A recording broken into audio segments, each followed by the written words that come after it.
1 year after the fall of the alien planet, Admiral Jae-Sung Han stood before the memorial that had been built in space around the dead world.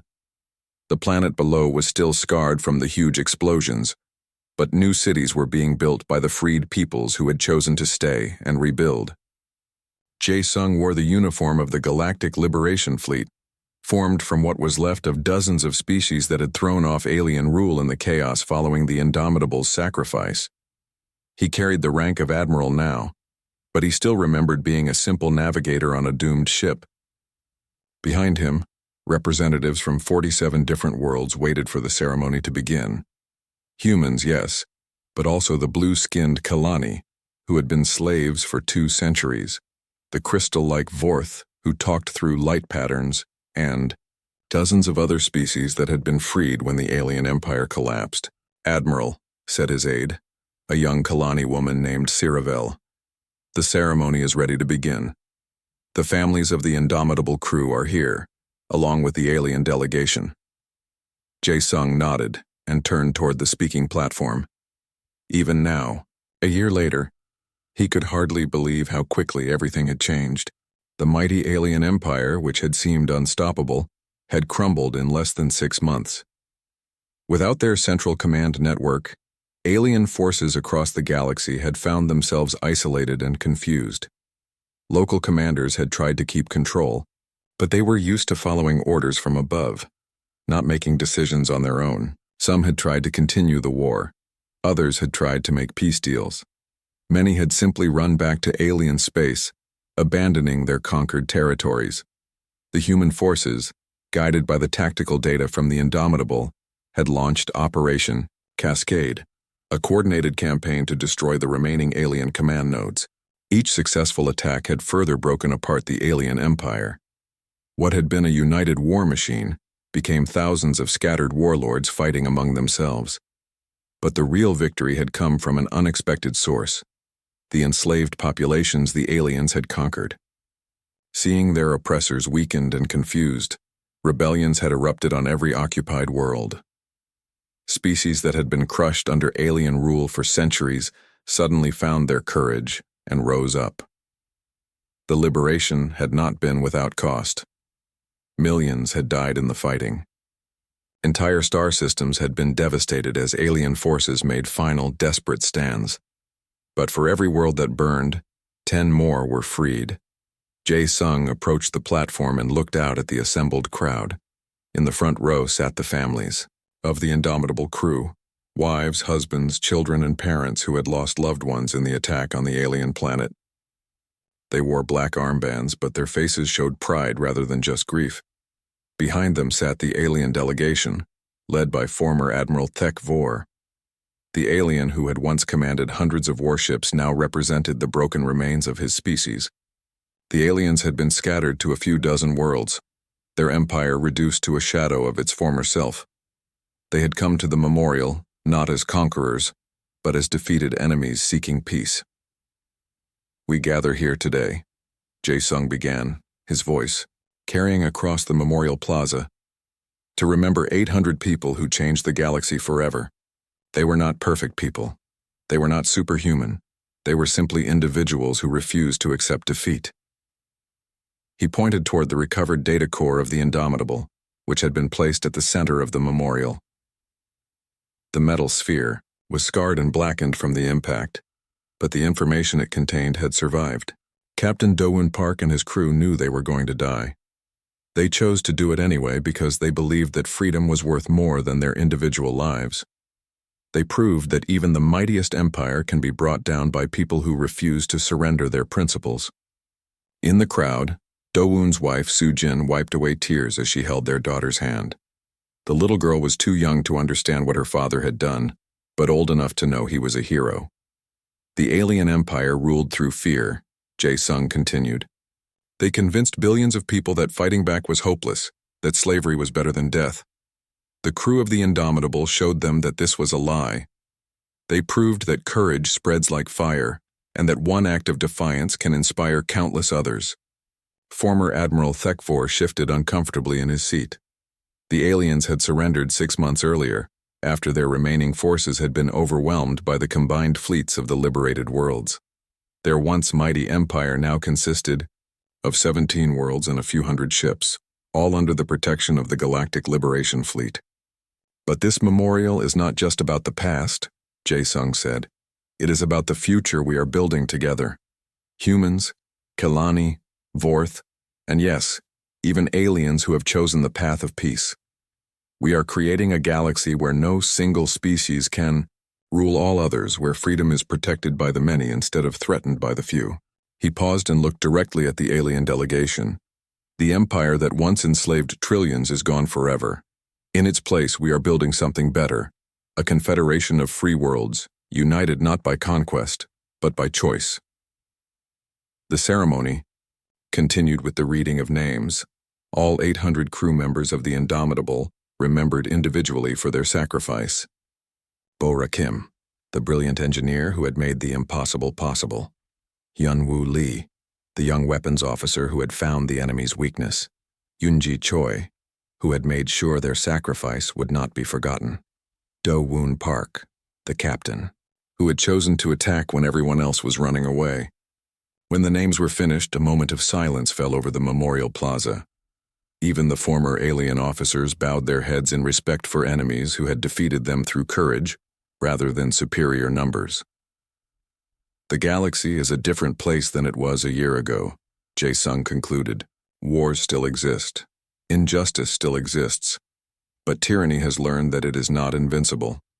Every dictator, every would-be conqueror, every species that thinks it can enslave others, now knows what happened here. They know that somewhere in the galaxy, there are people who will stand up and fight no matter what the odds. He looked up at the stars visible beyond the memorial's dome. Out there, human colonies were rebuilding. Liberated worlds were governing themselves for the first time in centuries. Former enemies were learning to live together in peace. Crew of the Indomitable came to this system to send a message, Jae-sung said. Their message was simple. We are humanity, and we do not give up. But the real message they sent was bigger than that. They reminded the galaxy that freedom is not a gift given by the strong to the weak. It is a right that must be fought for, defended, and passed on to the next generation. As the ceremony ended and the crowd began to leave, former Admiral Thekvor approached Jae-sung. The alien looked older than he had during the war, his scales dull and his movements slow. Admiral Han, the alien said through his translator, "My people do not understand how you defeated us. We had superior numbers, superior technology, superior firepower." Jae-sung studied the former enemy commander. "You're right. You had all of those things. Then how? How did one ship destroy an outer empire that had lasted for over 500 years? Jae-sung smiled sadly. "Because you forgot something important. Technology can be copied, numbers can be matched, but you can't conquer an idea. And the idea that every thinking being deserves to be free, that's something you can kill people for, but you can never kill the idea itself." Thekvor was quiet for a long moment. "Our empire was built on the belief that the strong should rule the weak. Your species has shown us that strength comes from something other than weapons and warships." "Yes," Jae-sung agreed. "It comes from knowing what you're willing to die for." As the alien delegation left, Jae-sung remained at the memorial, looking down at the data core that contained Captain Do-woon's final log entry. The words had become famous across the galaxy. "We came here not as conquerors, but as a reminder that freedom cannot be destroyed by force." Today, 800 humans have proven that no empire, no matter how vast, is stronger than the will to remain free. We do not expect to survive this mission, but we know our deaths will mean something. The galaxy will remember that when faced with the choice between slavery and death, humanity chose death, and in doing so we chose life for all who come after us. The Indomitable was gone. Its crew was gone. But their legacy lived on in every free world, every liberated people, every child born into freedom instead of slavery. One human warship had indeed brought an entire empire to its knees, not through superior firepower, but through the simple refusal to surrender. The galaxy would never be the same. The final approach to the alien planet was like flying through hell. Every alien ship in the system was shooting at the Indomitable, filling space with deadly energy beams. The human warship twisted and spun, its superpowered engines pushing it to impossible speeds as Captain Dawoon guided it toward the planet's shimmering shield. 30 seconds to impact, Jae-Sung Han called out from his navigation station. His voice was steady, but his hands were shaking as he made final course adjustments. "Bora, are the reactors ready?" Dawoon asked. The chief engineer's voice came over the radio, calm and professional even though she was about to die. "Reactors are at 400% power and climbing. Harmony frequency locked onto their planet's shield. On your command, Captain." Dawoon looked around the bridge one last time. These people had followed him across the galaxy through 3 years of war to this moment. Hyunwoo was still working at his weapons station, shooting down incoming missiles to give them a clear path. Chunji was recording everything, making sure their sacrifice would be remembered. Minho was watching the planet's energy patterns, ready to confirm the feedback explosion. 20 seconds, Jae-Sung announced. The alien planet's shield filled the view screen now, a wall of energy that surrounded the entire world. It was beautiful and terrifying, crackling with power that could destroy entire fleets. No weapon had ever broken through it, but the Indomitable wasn't just a weapon anymore. It was a missile guided by 800 human souls who refused to surrender. "All crew prepare for impact," Dawoon announced to the whole ship. "It has been an honor serving with all of you. 10 seconds, Jae-Sung called out. Dawoon closed his eyes and thought of his wife and daughter back on Earth. He hoped they would understand why he had to do this. He hoped they would be proud. 5 seconds. "Bora, make the reactors explode." "Yes, Captain. For humanity." The Indomitable hit the alien planet's shield at 15% of light speed. The impact should have turned the ship into vapor instantly, but Bora's modifications worked perfectly. Instead of just exploding, the 3 fusion reactors created a harmony wave that traveled through the shield like lightning through metal. The planet's shield didn't just fail, it went crazy. The energy field that had protected the alien world for centuries suddenly began feeding back on itself, creating a chain reaction of power that spread across the planet's surface like wildfire. Shield generators the size of cities overloaded and exploded. The energy discharge traveled through power lines, destroying everything connected to the planet's electrical grid. Buildings collapsed as their power systems failed. Transportation networks went dark. And most importantly, the massive radio towers that connected the alien empire began to burn. On the surface of the alien planet, the central computer facility that controlled trillions of lives across thousands of star systems sparked and died. The special communication nodes that had sent orders at faster than light speeds went silent forever. In less than 60 seconds, the most advanced communication network in the galaxy was reduced to smoking metal. The effects were immediate and terrible for the aliens. Across their empire, military commanders suddenly found themselves cut off from their bosses. Supply ships lost their routes. Invasion fleets stopped receiving orders. The highly organized war machine that had conquered hundreds of worlds became a scattered collection of confused ships and frightened soldiers. In the beta sector, human colonists watched in amazement as the alien fleet that had been attacking them suddenly stopped firing. The alien ships began moving in random directions, clearly no longer working together. Some started fighting each other as different commanders tried to take control. On distant worlds, enslaved populations saw their alien overseers panic as communication with the homeworld was lost. Rebellions that had been impossible before suddenly became possible as the aliens lost their ability to call for help. Navigator Jae-Sung Han woke up in an escape pod, his head pounding and his vision blurry. Around him, 11 other crew members were slowly waking up. They had been in the pod bay when the ship hit the shield, and somehow the pod had been shot out during the impact. Through the pod's small window, Jae-Sung could see the alien planet burning. The planet's shield was gone and fires were spreading across entire continents. The radio towers that had once reached toward the stars were now twisted metal sculptures. "Did we do it?" asked Corporal Dayun Park, one of the Marines who had made it to the pod. "Did the plan work?" Before Jae-Sung could answer, their pod was caught in an alien tractor beam. Enemy soldiers in spacesuits brought them aboard a damaged cruiser, where they were taken before a group of alien officers. The aliens looked shaken, their usual confidence replaced by fear and confusion. "Humans," one of them said through a translator. "What have you done?" Jae-Sung straightened up despite his injuries. "We won," The alien officer hit him across the face. You destroyed our homeworld. Billions of our people are dead.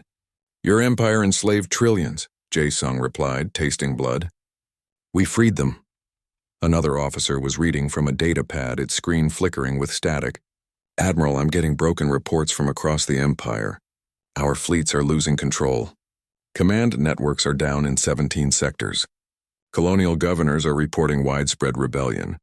Sir, another alien added, without the central communication network, our forces can't maintain control. The slave species are rising up everywhere. The first officer turned back to Jae-sung. One ship. How did one ship destroy our entire empire? Jae-sung smiled despite his pain. You made a mistake. You thought we were just another species you could conquer. You didn't understand what you were fighting. And what were we fighting? The alien demanded. Humans who refused to quit. While the alien officers argued among themselves, trying to figure out how to fix their broken empire, Yoonji's final message was being received by human colonies across the galaxy. The data she had sent in the last seconds before impact contained everything. The shield harmony frequency, the location of other alien command nodes, tactical information that would help human forces take advantage of the chaos. Admiral Sarah Chen, commanding what was left of the human fleet in the Beta sector, received the data with tears streaming down her face.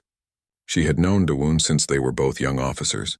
Now he was gone, but his sacrifice had given humanity something it hadn't had in 3 years. Hope. All ships, she broadcast to her fleet. We have our orders from Captain Park and the crew of the Indomitable. Operation Cascade begins now. We're going to finish what they started. Across human space, the surviving warships began their own attacks on alien installations, but now they had an advantage. The enemy was blind, confused, and fighting without coordination. What had been a desperate last stand became a campaign of liberation. The alien empire, which had ruled the galaxy for centuries, was falling apart.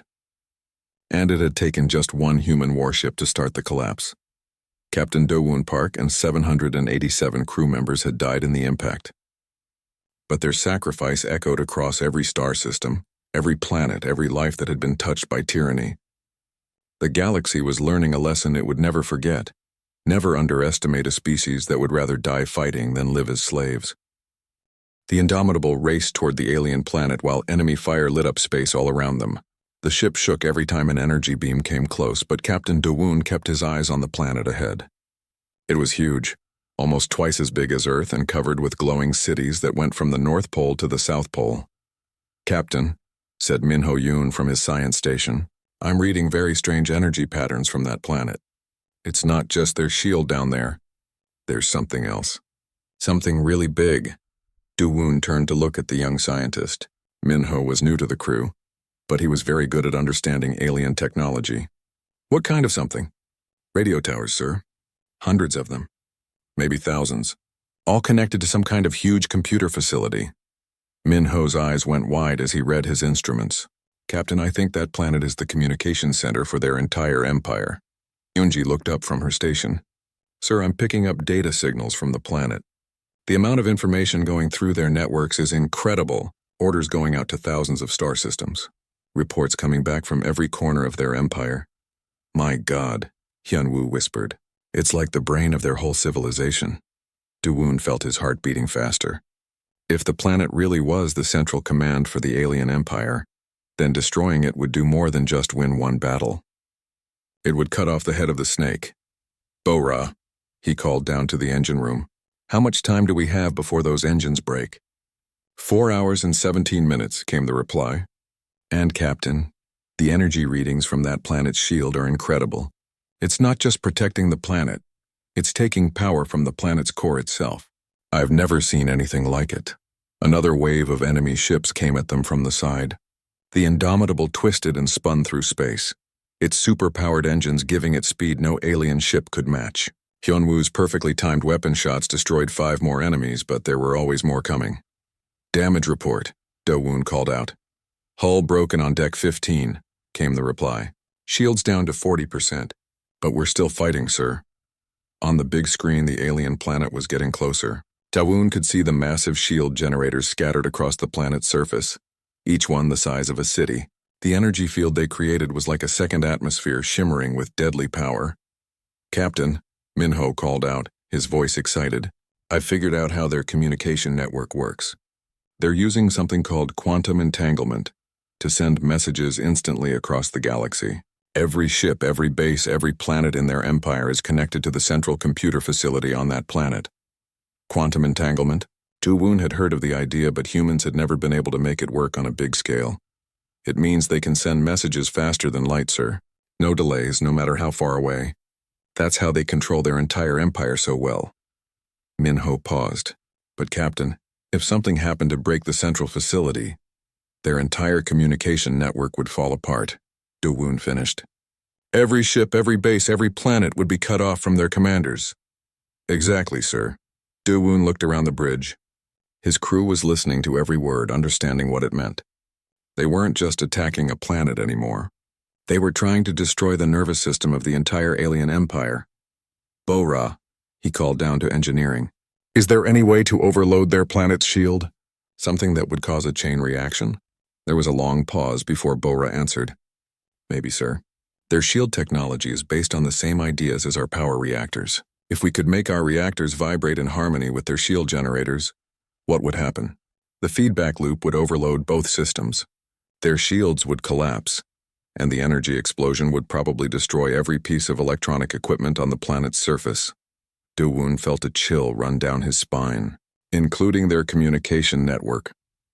"Including their communication network," Bora confirmed. "But Captain, to create that kind of harmony, we'd have to crash into their shield at maximum speed while making our reactors explode at the same time.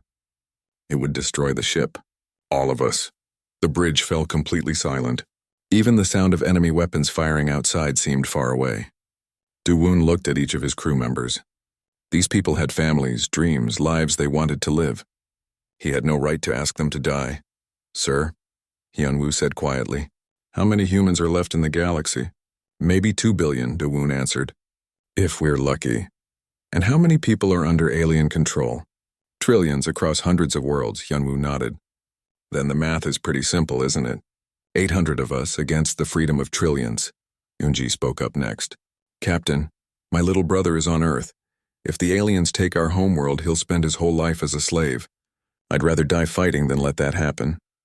One by one, the crew members on the bridge spoke up. They all knew what they were volunteering for. They all chose to do it anyway. Dawoon felt tears in his eyes. "Are you all sure? This isn't running away or giving up. This is death." Jae-Sung-han, the navigator, smiled sadly. "Sir, we've been dead since the day we decided to fight an empire that has 1,000,000 times more soldiers than us. At least this way, our deaths will mean something." Dawoon turned on the shipwide radio. "Crew of the Indomitable, this is your captain. I'm going to explain our situation, and then you're going to make a choice." He told them everything. The planet's shield, the communication network, the plan to create a feedback explosion. He told them that success would mean the end of the alien empire, but it would also mean their own deaths. When he finished, he waited. The ship was still racing toward the alien planet, still dodging enemy fire, but everything seemed frozen in time. Then the responses started coming in. From engineering, "We're ready, Captain." From the gun crews, "Let's do this." From medical, "For humanity." From every deck, every department, every person on the ship, 800 people, and not one of them chose to live as a coward. "Yoonji," Dawoon said, his voice thick with emotion, "send a message on all human radio frequencies. Emergency broadcast. Channel open, sir." Dawoon took a deep breath. "This is Captain Dawoon Park of the TFS Indomitable. To all human colonies, all human ships, all human beings still fighting for freedom, we are about to strike a blow that will be heard across the galaxy. We are 800 souls and we do not give up. We are humanity, and we will not be conquered." He closed the channel and turned to Bora. "Chief, get the reactors ready for overload. Set the harmony frequency to match their planet's shield." "Yes, Captain." Dawoon sat back in his command chair and watched the alien planet fill the screen. The most heavily defended planet in the galaxy. Protected by technology humans barely understood, surrounded by hundreds of enemy ships, and one human warship was about to bring it all crashing down. The Indomitable came out of hyperspace at the edge of the alien star system, and every alarm on the ship started screaming. The big screen filled with red dots, enemy ships everywhere. So many that nobody could count them all. How many ships? Captain Do-woon asked, sitting in his command chair. 217 alien warships, Hyun-woo said, his voice tight with worry. 12 big space stations with huge guns, and the planet has a shield that could stop anything.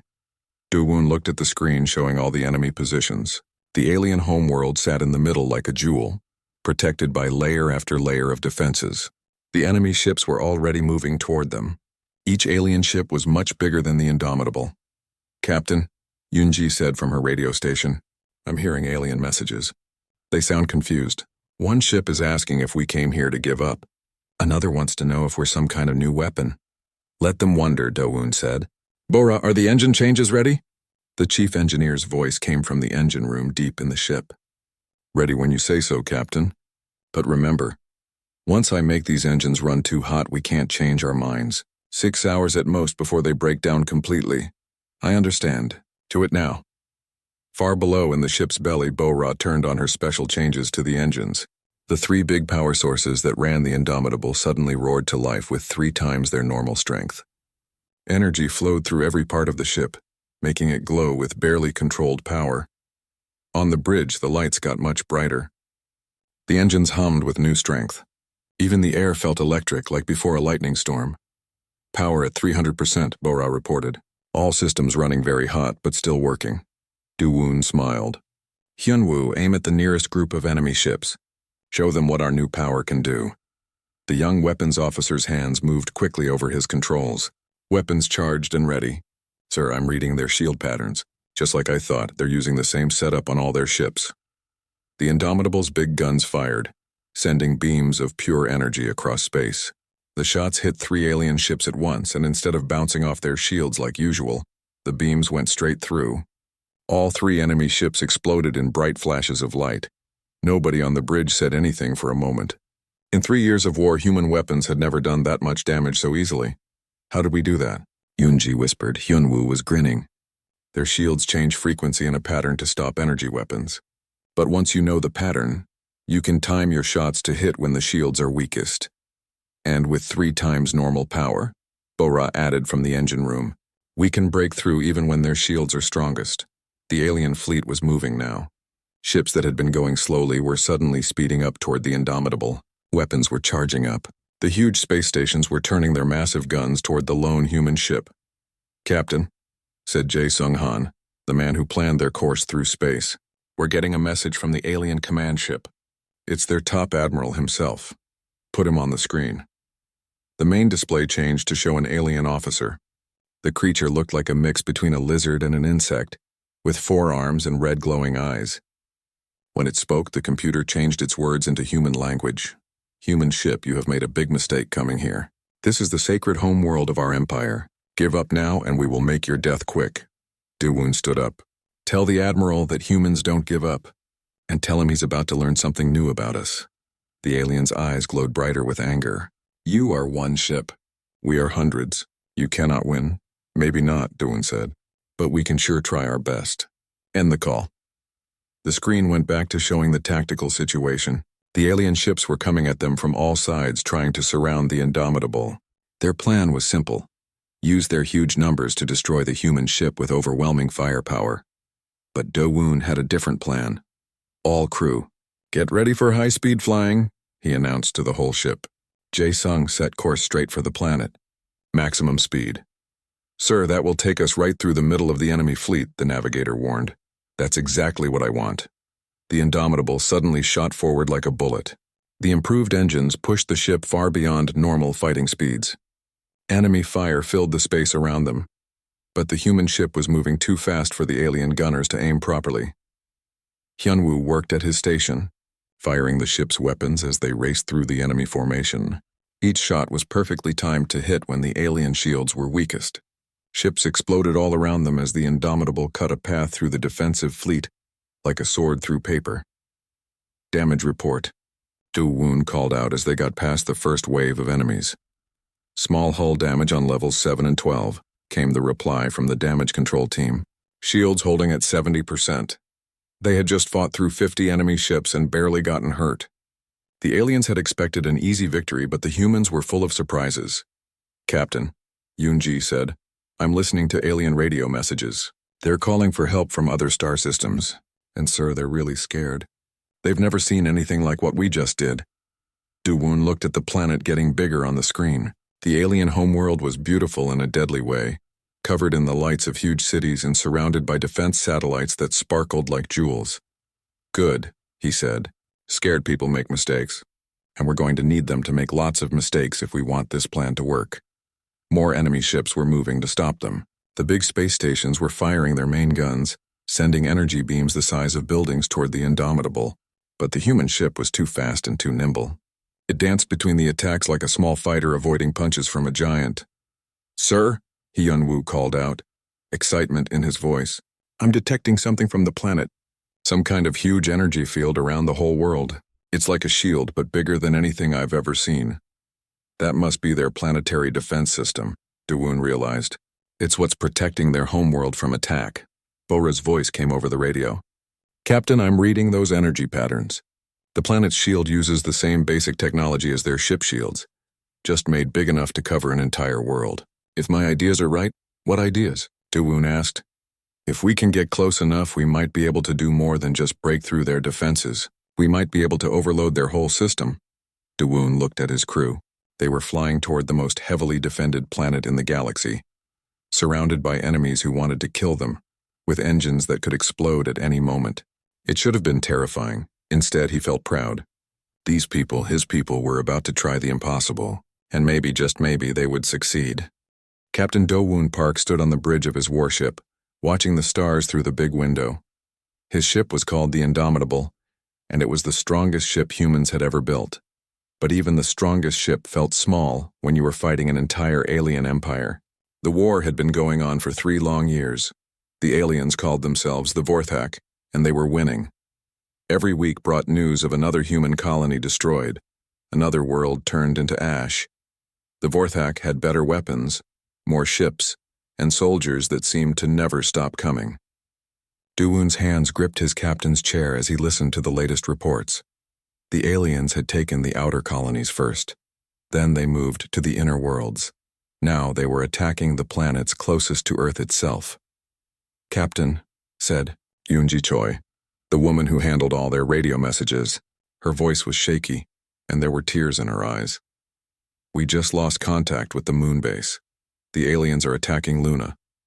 Everyone on the bridge went quiet. Luna was the moon that circled Earth. It had big guns and shields to protect humanity's home planet. If Luna had fallen, then Earth might only have days left.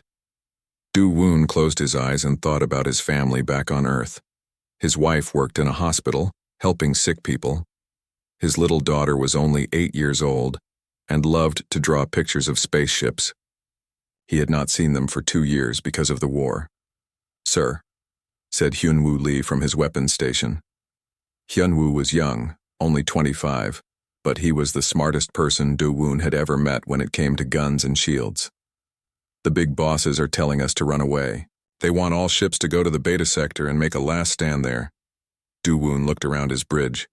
The Indomitable carried 800 people. They were good people who had families and dreams just like everyone else. They had been fighting this war for 3 years, watching friends die and worlds burn. The door to the bridge opened and Chief Engineer Bora Kim walked in. She was a small woman with smart eyes and hands that were always dirty from working on the ship's engines. Her uniform was covered in grease. Captain, she said quietly, I need to talk to you alone. It's important. Do-woon followed her to his private office behind the bridge.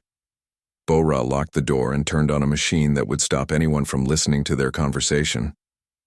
I've been working on something secret, she said. Something that could help us win this war, but it's very dangerous. She showed him a computer pad with pictures of the ship's power systems. I can make our engines run 3 times stronger than normal. It would give us enough power to break through any alien shield and fly faster than any of their ships. Do-woon studied the numbers on the screen. What's the bad part? The engines would break after about 6 hours, and if we push them too hard, the whole ship might explode. Bora looked him in the eyes. But Captain, Hyun-woo found something important about how the aliens protect their ships. If we can get close enough to one of their big bases, we might be able to hurt them really bad. Before Do-woon could ask what she meant, his radio made a beeping sound. Hyun-woo was calling from the bridge. "Captain, you need to see this right now," the young man said. They went back to the bridge where Hyun-woo had put a big map on the main screen. It showed thousands of star systems with bright lines connecting them. "Every alien ship and every alien planet is connected to one big computer network," Hyun-woo explained. "All their orders come from one place, their home planet called HFY. If something bad happened to that planet, their whole empire would be confused and blind." Do-woon stared at the map. The alien homeworld was far away, protected by hundreds of warships and space stations. It would be suicide to attack it, but if they could somehow damage the main computer network. "Sir," Yoonji called out, "another message from the big bosses. They're ordering us to run away right now. The aliens broke through our defenses at Proxima Station." Do-woon looked at his crew. These people had followed him through 3 years of war. They had watched friends die and homes burn. They were tired and scared, but they were still here, still fighting. "Yoonji, let me talk to the whole ship," he said. The radio system clicked on and Do-woon's voice went to every room on the Indomitable. All 800 crew members stopped what they were doing to listen. "This is your captain," he began. "You all know what's happening. We're losing this war. The aliens think they've already won. They think humans will give up when things get hard. They're wrong." He looked at the faces of his bridge crew. These were good people, brave people. The big bosses want us to run away and hide. But I have a different idea. What if we took the fight to them instead? What if we showed them that humans never give up no matter how bad things look? Bora stepped forward. "Captain, are you thinking about attacking their home planet?" "Yes," Do-woon said. "We're going to HFY. Everyone on the bridge started talking at once. Hyun-woo looked shocked. "Sir, that's impossible. There are more than 200 enemy ships protecting that system." "Maybe," Do-woon said, "but those ships aren't expecting one crazy human ship to knock on their door." "Bora, how long do you need to fix the engines?" 4 hours, she said without waiting. "Hyun-woo, get ready everything you know about their shield weaknesses. Yoonji, plan a course to HFY, but keep it secret. I don't want the big bosses trying to stop us." He turned on the ship radio again. "Crew of the Indomitable, we're about to do something nobody thinks we can do. We're going to fly into the heart of enemy space and show them what happens when you mess with humanity. Anyone who wants to leave can take a small ship to the nearest human base. Nobody will think less of you." He waited. Nobody moved. "Good," Do-woon said with a smile. "Then let's go remind the galaxy why you should never make humans angry." The Indomitable turned away from the other human ships and jumped into hyperspace, heading straight for the most protected planet in the alien empire. Captain Do-woon Park and his crew were done running away. They were going to make the aliens sorry they had ever heard the word human.